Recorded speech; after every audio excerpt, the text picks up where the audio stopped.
Welcome to the Grace and Grit podcast, made for women who want their healthiest years to be ahead of them, not behind them. Join your host, Courtney Townley, right now as she breaks down the fairy tale health story you have been chasing all of your life into sensible action steps and lasting change.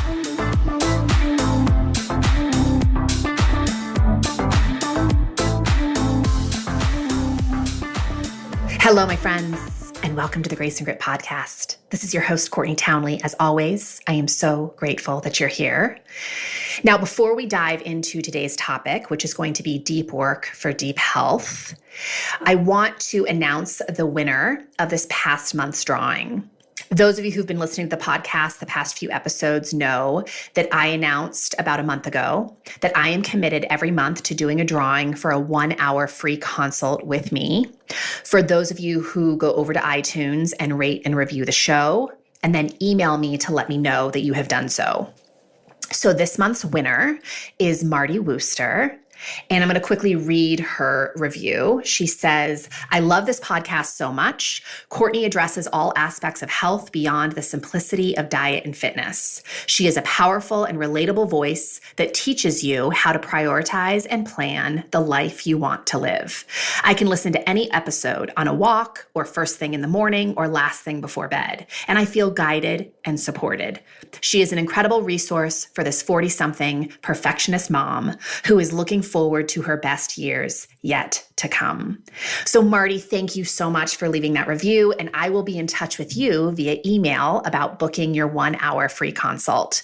And for those of you who want an opportunity to enter future drawings, like I said, all you have to do is rate and review the show on iTunes and then email me at courtney@graceandgrit.com to let me know that you've done so. Now, in the last episode of the Grace and Grit podcast, episode 228, we talked a lot about overwhelm, because overwhelm is something I find so many of my clients rumbling with. And overwhelm is absolutely going to show up in your life. It's a human emotion. It is something you will experience from time to time. But the intensity, the duration, and the frequency with which overwhelm shows up is largely dependent on what you make overwhelm mean and the tools you are armed with in order to extinguish it. So I gave you a lot of tools in the last episode to help you extinguish your overwhelm. So if you are a woman listening to this show and overwhelm is an emotion that you are all too familiar with, you feel like you are experiencing it more than you would like, and it just paralyzes you from taking action, do yourself a favor and go back to episode 228. But the reason I'm mentioning this here is because in that episode, one of the tools I suggested was learning how to develop a practice of constraint, meaning knowing your values and priorities, where you want your focus to be, and then constraining what goes on your schedule to be in dedication to those things. And the reason this is so important is because you have a lot of resources that serve you very well every day.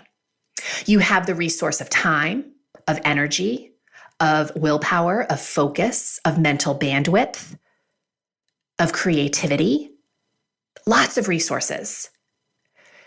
But it's really important to acknowledge that these resources are very limited. You only get so much of them each day. And how much you get of them each day is largely dependent on how you treat yourself, how you take care of yourself. And if you are spreading yourself too thin, meaning you are making way too many commitments, trying to be all things to all people all the time, you will drain these resources very quickly. Not to mention, I find a lot of women who are committing to all things and all people all the time don't have time to take care of themselves. So those resources are already limited. And then they're spreading that little bit of those resources that they get across a very wide distance. So today, I really want to have a conversation about depth over distance. Why it is so impactful for you to learn how to go deep with your health rather than wide. And part of the reason, there's two things that inspired this conversation. Number one, health coaching has become a very kind of a buzzword. There's lots of people out there who call themselves health coaches. I still refer to myself as a health coach, but really more than anything, I say this all the time. I think I'm a personal development or a self-leadership coach with a strong emphasis on the health arena because I love the health conversation. It is a gateway to learning about yourself and developing skills that will help you in every area of your life. So I love the gateway of the health conversation. But the level of health that I am interested in helping women to develop is not surface level. It's not your body leanness, right? It's not achieving a certain accomplishment, right? It's not running a marathon. It's not creating a specific external outcome. What I am interested in helping women to create is a state of deep health, which in my opinion, a state of deep health is really learning to like who you are, what you do, and why you do the things that you do. And guess what? If you have a state of deep health, you're probably going to accomplish some of those more surface level things, right? You're probably going to achieve some things in your life. You may achieve a certain level of leanness. But I'm really interested in the conversation of helping women to pursue something that is much deeper than surface level health. So let's start this by just kind of clarifying the difference between the two. Surface level health, in my opinion, is focusing on one dimension of health. And usually that one dimension is physical health. And the physical health that we're often pursuing on the surface level is a look. It's a number on the scale. It's a clothing size. It's a level of leanness. It's a very external thing that is often driven by trying to get the validation of other people. It is also usually achieved by measures that are short-lived, very big in nature, and very outcome-focused. So this probably sounds to many of you like the diet industry because it is. And you probably have experience with this kind of surface level health at some point in your life. Pursuing a physical outcome by committing to a big measure that you can only sustain for a short period of time that gets you a big result that you can't sustain. And that's the caveat, right? That's the part that I just want to emphasize. You get an outcome, but because you haven't really done the deeper work, you can't really sustain it. Whereas deep health is really focusing on the whole person. It is honoring and respecting that there are so many different components to the health story. Sure, physical health is one of them, as is mental and emotional health. As is the health of our relationships, feeling connected to others, feeling like we have a sense of purpose in our life, feeling like we live and work in safe and healthy spaces. These are all parts of the health equation that if we disregard them, we are not truly creating a deep level of health. I would also argue that a deep health is very much an internal journey. It is rectifying and nurturing the relationship that you have with yourself. And let's face it, ladies, a lot of you listening to this, you don't really have a relationship with yourself because you never make time to be with yourself. Because you're always serving others. You're always doing things outside of yourself. And deep health is going to require going in, getting to know yourself, learning how to like yourself, and then making sure that the things you commit your resources to, that we talked about earlier, are in dedication to that. Deep health is also a fierce commitment to developing practices that you can sustain over the long term, because it's not about achieving an outcome. Deep health is about who you are being in the world.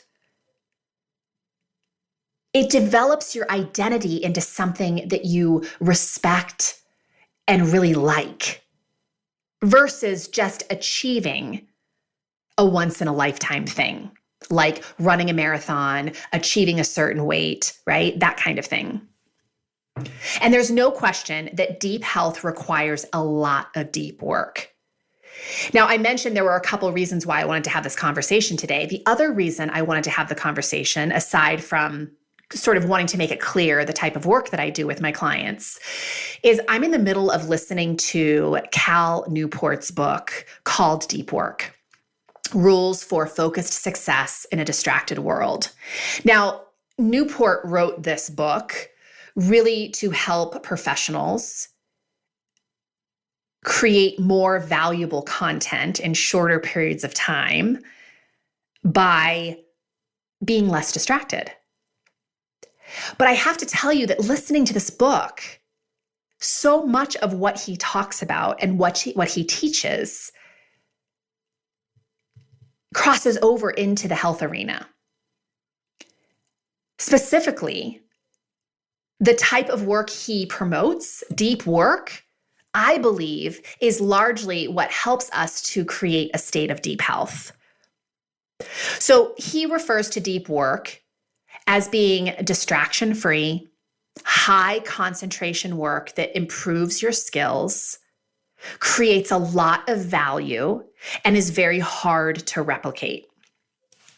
How does this apply to health? Well, I have to tell you, one of the main challenges that I bump up against with a lot of my clients, the challenges that they're facing, is distraction.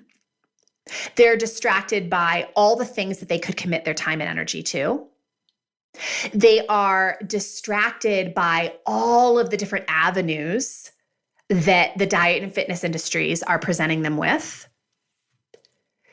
They are also in the habit of distracting themselves from the reality of their life. Meaning, when they feel anything that's uncomfortable, they will eat or drink or Netflix or overwork. They will do anything to not have to deal with the truth of their life. And that will never lead to a state of health. In fact, those types of behaviors create a lot of health problems down the pipeline. The other thing that I love that Cal Newport says about deep work is that it's hard to replicate. When you do deep work in the professional setting, right, you get really focused and let's just say you write a book. It's really hard for someone to replicate those same ideas if it came from a place of sort of authenticity and your own experience. And the reason I bring this up is because deep work in the health arena is really hard to replicate. Now, this is not something that the diet industry would like you to know. They want you to believe that it's really easy to replicate health. You just follow this list of rules and regulations, and you will get this outcome. But the truth is, what you need to work on in order to improve your health is very different from what I need to work on to improve my health. And sure, if we're only focusing on one dimension of health, like physical health, more specifically, we're focusing on weight loss, we can focus on a very narrow set of rules and regulations to produce a particular outcome. But if you don't do the deeper work of understanding why you were overeating in the first place, why you drink every time you're stressed, why you don't put yourself to bed even though you're exhausted, whatever results you achieve will of course not be sustainable because you're not doing the deeper work.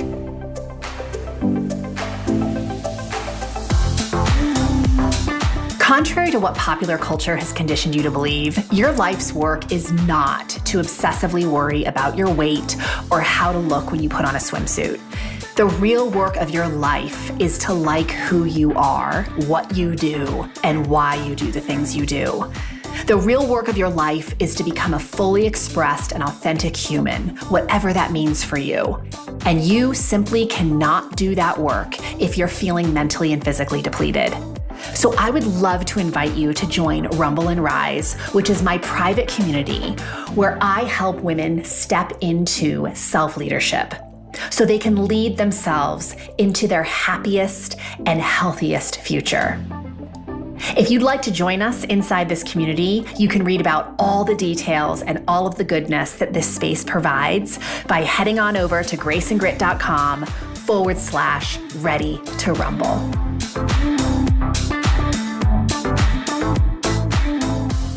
So there's a few quotes I want to pull from this book that I just want to speak directly to.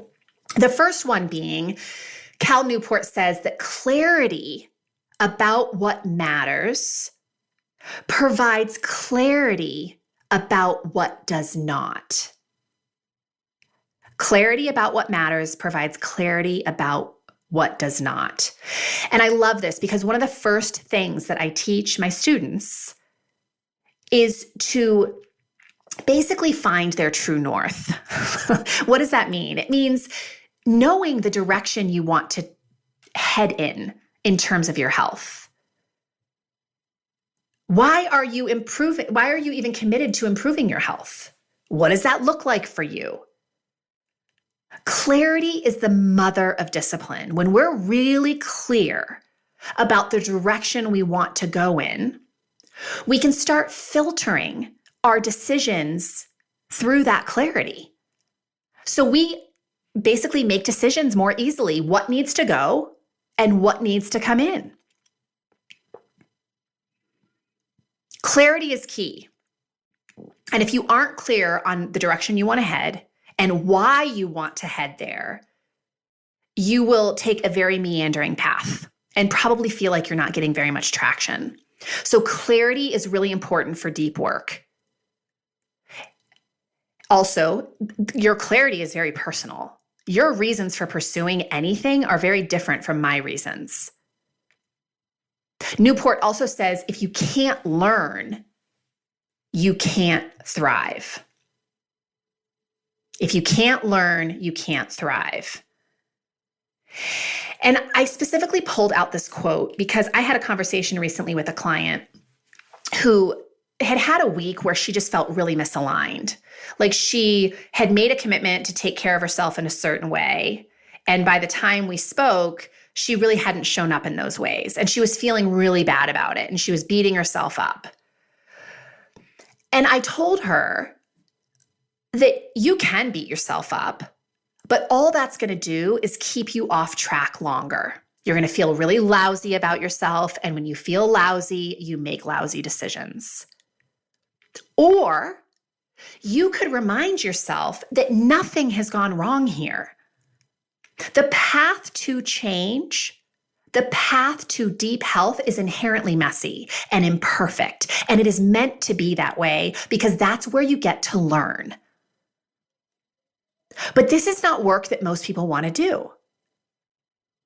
They kind of want to be in that all or nothing thinking right? I either do it perfectly or I don't do it at all. So they can either be all in for short periods of time or they actually never get in the pool. Because all or nothing thinking does not get you very far. So I want you to remember that if you are truly committed to creating a state of deep health, you are going to mess up a lot and you are going to find yourself misaligned a lot because that is just the way of it. And those are opportunities to learn. And when you learn, you thrive, you grow, you expand.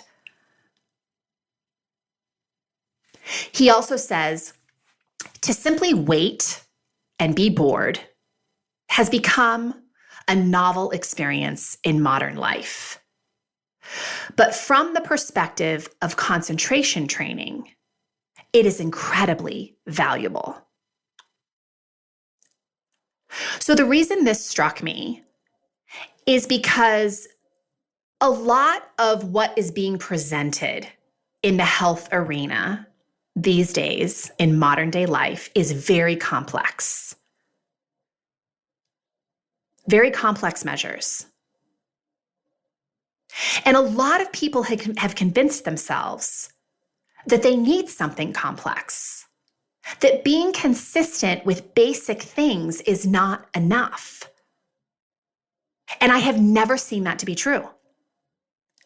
In every woman that I've ever worked with, when she develops practices that actually allow her to show up to basic things on a consistent basis, it transforms her health. But because we have shiny object syndrome, because we aren't willing to be patient and even a little bit bored, we jump from thing to thing to thing, almost creating this spiral of distraction. So again, we're never really going deep with anything. We're never really learning. And then we're telling ourselves stories that we're trying everything, but nothing's working. One other quote I want to share from this book. Your will, in other words, is not a manifestation of your character that you can deploy without limit. It's instead a muscle that tires. So this goes back to what I said earlier in this episode today, that you have resources like willpower, like time, like energy, like focus, creativity. All of those things are like muscles that tire. So if I go to the gym today and I expect myself to squat for 6 hours without a break with really heavy weight, we know how that's going to go. I'm not going to be able to do it. And then I could take that as a reason to beat myself up and convince myself that I can't do hard things, which is not at all true. It's that my expectation was unreasonable. I have to be very realistic about these limited resources that I get and be very intentional about how I spend them. So I want to share now a few of my own thoughts about what I think deep work inside the health arena looks like. I think deep work is knowing your standards for living and your values. So knowing the things that are most important to you versus letting somebody else or the culture at large create your value system for you. So when was the last time you asked yourself what your standards are, what your values are? And when you commit to certain things in the health arena, in dedication to your health, are those commitments in line with those standards and values?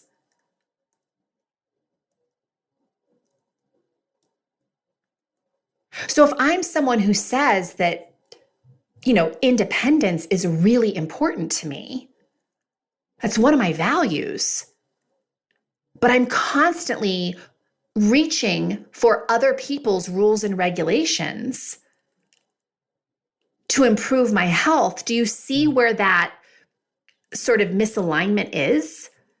I call that integrity pain. A lot of you have heard me use this word a lot, right? Integrity pain is when your actions are misaligned with what you say is important to you. So are the things that you are committing to in terms of self-care in alignment with your value system? I also think deep work in the health arena is learning how to become self-directed, learning how to manage your time, your thoughts, your emotions, deciding what practices you want to commit to, rather than looking for someone else to tell you how to live your life. So, are you currently developing some self-leadership skills, or are you always looking for someone to follow? Because following can be helpful for a time, right? It can sort of help us, show us some things that we may not have known. We can learn some things by following. But there comes a point where we have to assume responsibility for our own decisions.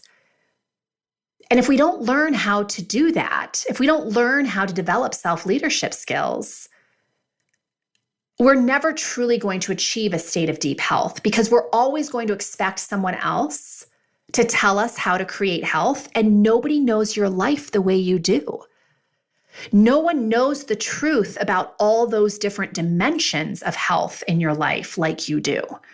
So how could anyone possibly tell you what you need to do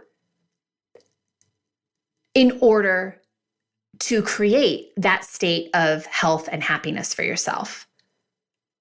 I know we're sold on this idea, and it would be lovely to be able to buy that. But it's not. It's something you assume responsibility for. And people can show you, people can teach you self-leadership skills. That's what I do.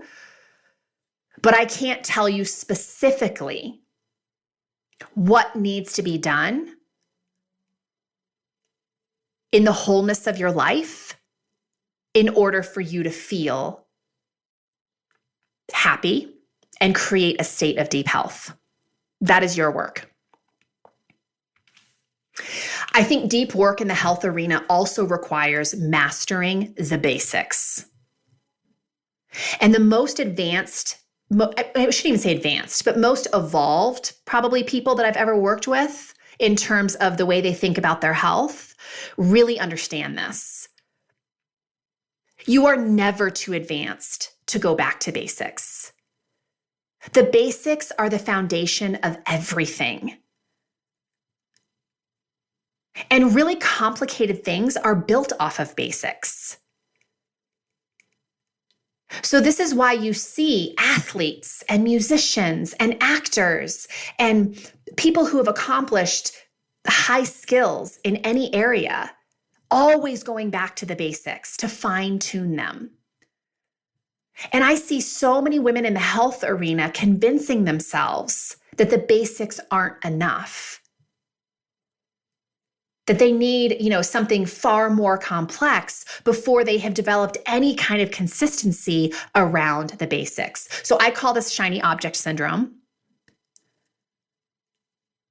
And when someone comes to me and says that they've done the basics, they've tried the basics, it just doesn't work for them, I always ask, okay, but have you practiced them consistently? Like, did you just dip your toe in, or did you really consistently practice the basics? We are not good at consistency, my friends. We are good at, a little bit of effort, or maybe even a lot of effort for very short periods of time. But what if we spun that on its head and we applied a little bit of effort over the long term, consistently? That little effort compounds into a lot of greatness. And I have never seen consistency in the basics not create powerful change. And the last thing I'll say here today, so this episode is not epically long, is deep work in the health arena requires a willingness to rumble. This is why I named my membership site Rumble and Rise. If you are not willing to get messy, if you are not willing to do things imperfectly, if you are not willing to fail and make mistakes, you will never create a state of deep health.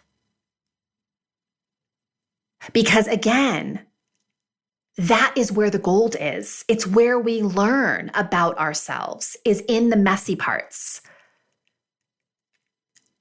But I know so many people, I have been there myself. I think every client I've ever worked with has been there, in that space of all or nothing thinking, which ultimately gets you nowhere. It doesn't teach you anything because you're either doing things perfectly, which means you're not learning, right? If you can do anything perfectly, you're not learning. Or if you can't do things perfectly, you just don't try at all. Well, if you don't try at all, you're definitely not going to learn. So the thing to remember about spectrums, because obviously, right, it's a spectrum from all or nothing thinking is a spectrum. There's a lot of points in the middle that you could test out. You don't have to live at one end or the other. Try living somewhere in the middle. I'm not going to do it perfectly, and I'm also not going to quit. That's where change happens. That's the rumble. The rumble is wrestling with who you have been and these habits that you have developed for many years and the person you want to be, the new behaviors you want to develop. So again, the rumble is wrestling with who you've been and who you want to be. It's like you're in that space in between those two versions of yourself. And it is impossible to get through to the other side of who you want to be if you are not willing to be in that wrestle. You don't have to stay there forever. You don't have to suffer unnecessarily. It is uncomfortable. It doesn't have to be painful. But if you are unwilling to get a little bit dirty and a little bit scraped up and get uncomfortable, getting to the other side in a permanent way will remain elusive. It won't be possible. So I don't know what you needed to hear in here today, but I hope there's something that landed for you. Hopefully I gave you some good things to chew on.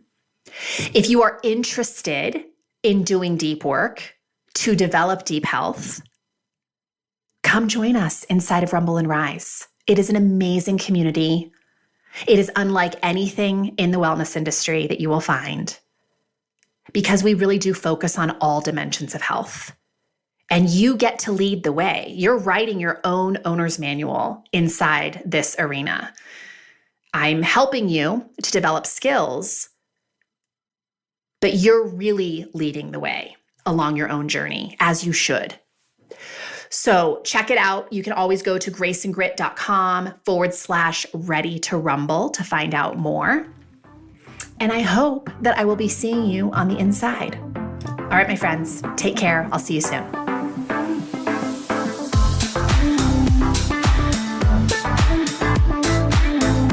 Thank you for listening to the Grace and Grit podcast. It is time to mend the fabric of the female health story, and it starts with you taking radical responsibility for your own self-care.